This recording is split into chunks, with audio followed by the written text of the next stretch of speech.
Hello folks, I am back with another firearms review, and this is very special to me because this is the first striker fired firearm that is not a Glock. I've been shooting Glocks over the years, and I've purchased two other firearms that were not Glocks, and I was not really happy with them because to me the striker fired world is pretty much becoming a cookie cutter type thing. And I had these other two brands that I was not really happy with. And I had those and I wind up trading them in. So I kind of stayed in my safe zone and decided to stay with Glocks. But I wanted to have a firearm that was not a Glock. And as you can see by the box here, this is a Heckler & Koch. Let me pronounce that right, Heckler & Koch VP9. I really like this firearm a great deal. I wanted something, like I said, different. There are a lot of great choices out there. As I was doing my search for a new striker fired pistol, there was, of course, Walther with the PPQ, and there was the CZP10, and also there were so many others that are out there to name. It was just really a tough, pretty much a tough decision, and I'm glad I really took my time to make a final decision on this. One thing I have to really say is that it was really down to ergonomics for me when it came to purchasing this firearm. Now, I did make a previous video to this, and that was on the Glock 45, and I really like that firearm as well, but again, I wanted something that was not a Glock at this point. And the biggest thing is the ergonomics, and what I really like about this is how Heckler & Koch gave you the ability to take out the back straps, which is what a lot of striker fired or polymer companies do. And not only that, they give you the ability to take out the side straps. As you know, it comes with different side panels, and this is nothing new because this firearm's been on the market for quite some time, but it's actually new to me. I like the color of this. It's their version of a flat dark earth. And also another thing I like about this is the LE version, law enforcement version, where they give you night sights. These are nice metal night sights, and these are the true glow night sights. What I like with this metal sight is I like the rear sight, the way it hooks in. For those people who like to pretty much rack the slide off of their belt and so forth. You know, a lot of guys do that in case of hand injuries and so forth. Another thing that's good about this firearm is the charging supports. A lot of people thought they were kind of weird at first, but it does help for those people who have a weak hand. Like I have a weak left hand, so it would help as far as charging. And a lot of people really like the way this setup is with your ergonomics and finger grooves. The thing about the finger grooves is they are not over intrusive like the Glock Gen 4s were, and that's why a lot of people complained about the Gen 4s and finger grooves, and that's why Glock went with taking the finger grooves out on their Gen 5s. But I think with Heckler & Koch, they just do it just right, because I'm a finger groove person, and they just do it just right where it's not too much or overbearing. And I have the large back strap and the large side straps. So with that in conjunction with the finger grooves, it works perfectly right with my particular hand.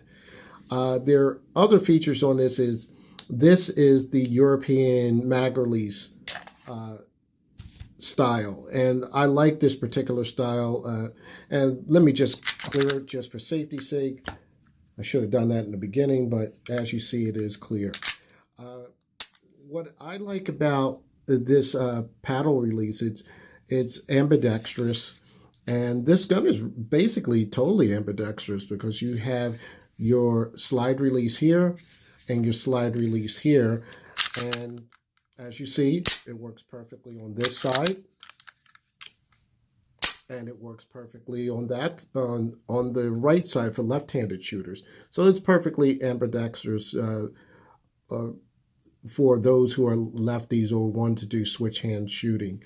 I just noticed right here where the extractor is. This is a loaded chamber indicator. If you can see that little part where it's red right there.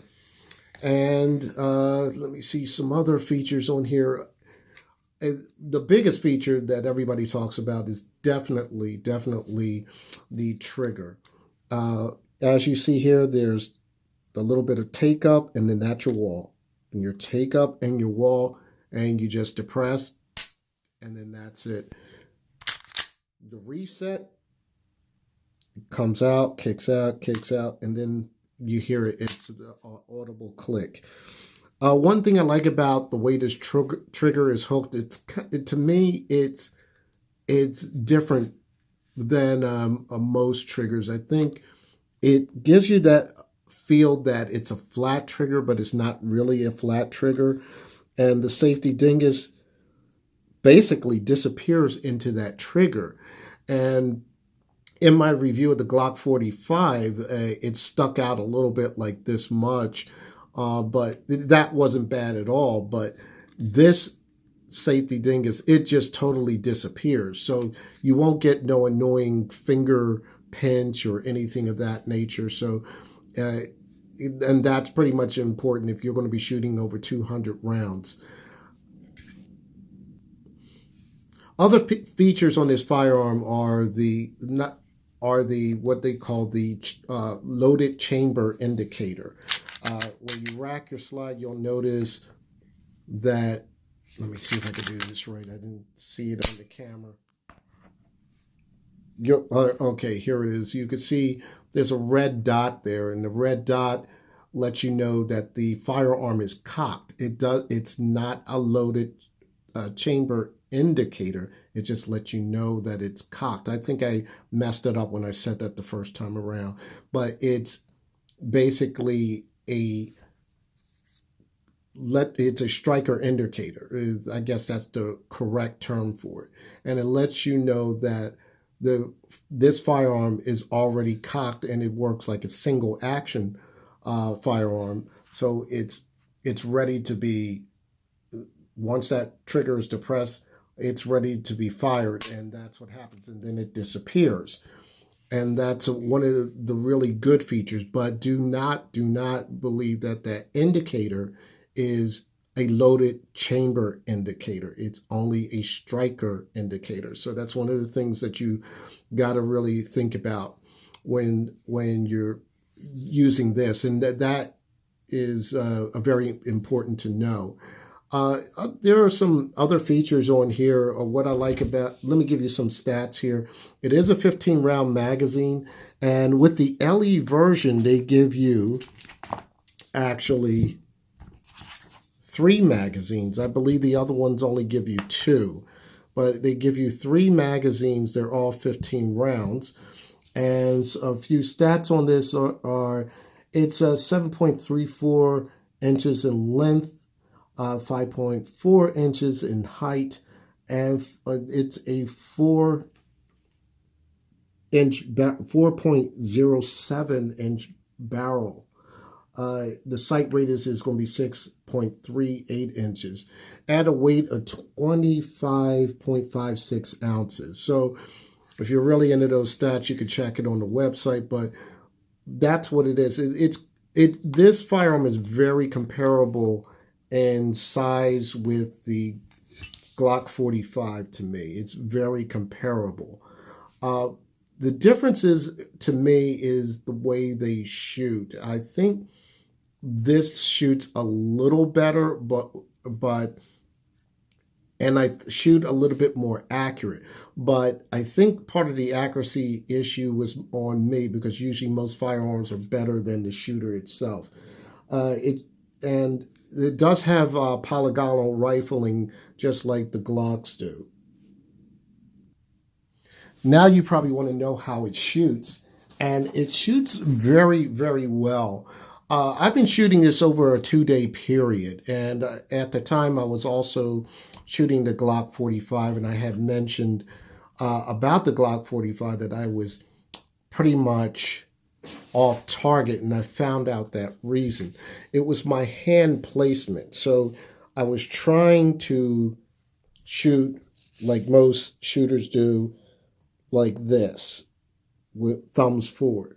Well, the problem with the thumbs forward was that I was turning, actually shooting like this. I was actually turning as I pulled the trigger. So I had to change the way my thumb placement was and hold it more like this instead of holding it like that. Because if I hold it like this, I have a tendency of pulling the shot. So if you saw my other video, you would see some shots that were over off the target. So this was a comfortable way of shooting in this fashion, as well as not only with the Glock 45, as well as with this firearm. And one of the things I like about this firearm is that you can really get high up on the bore axis. A lot of people say that this bore axis is high or whatnot. It doesn't make a difference to me whether it's high bore ax or low bore ax. I'm going to still have to shoot the firearm. And let's start with one of the targets here. And this is between around like 7 to roughly about 7 to 10 yards. And I shoot the VP9 a little better than I do the Glock 45. And like I said, I think that was due to more of human error than the one gun's better than the other. And these groups were very, I mean, this, when you line up the sights with this is pretty much point of aim. There's no like 6 o'clock hold or anything like that. It's pretty much point of aim. And I tried the 6 o'clock hold, and you see the low shots right here. And I corrected it and got, this is how I normally shoot. I shoot usually within the 8 ring. So as you see, I didn't really do that well getting them all in the 8 ring, but that's what I normally do. But when I practice with new firearm, but unfortunately the feeling out process is a little tough.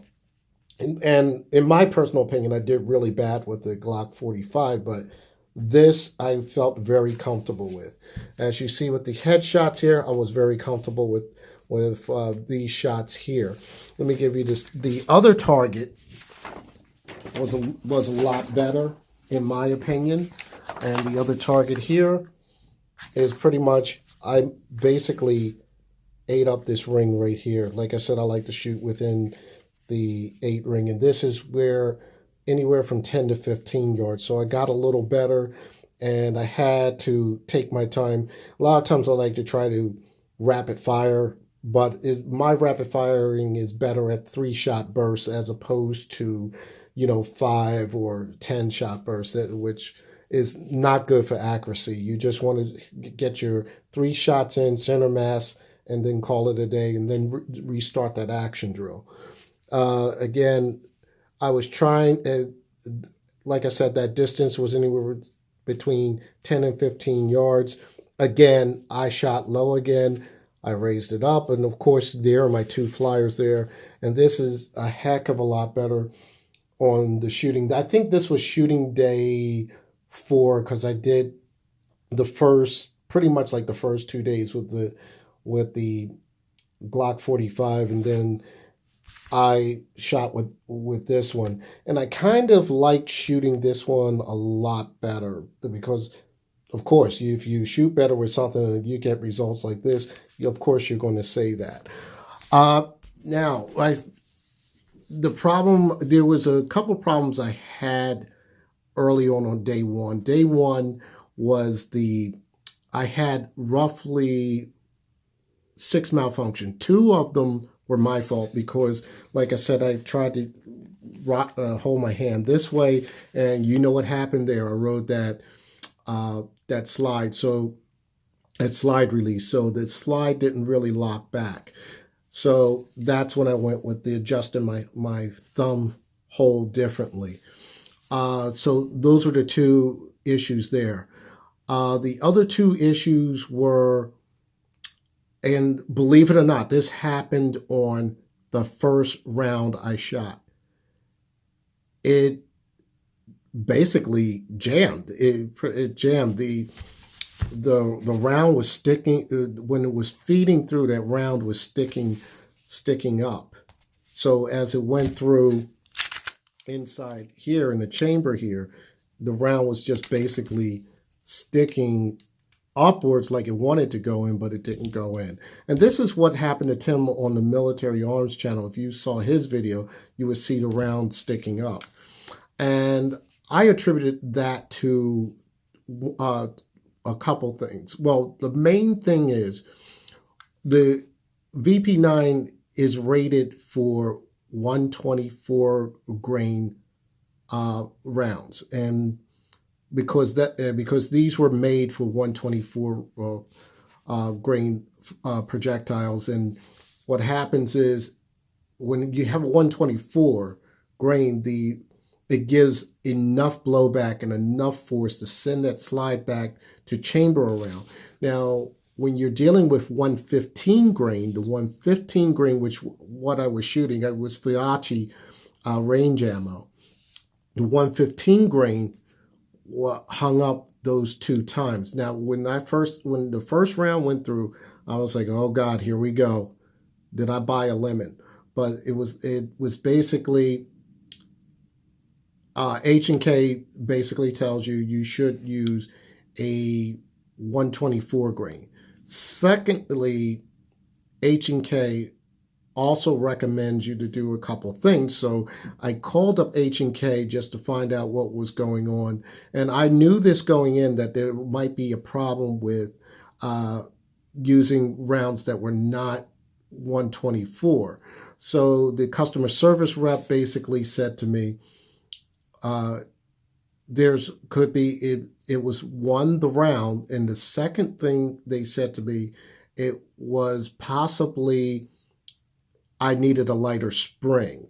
Now, the early H&Ks, when they first came out, they used a lighter spring, and then the newer models use a tighter spring, and that tighter spring is supposed to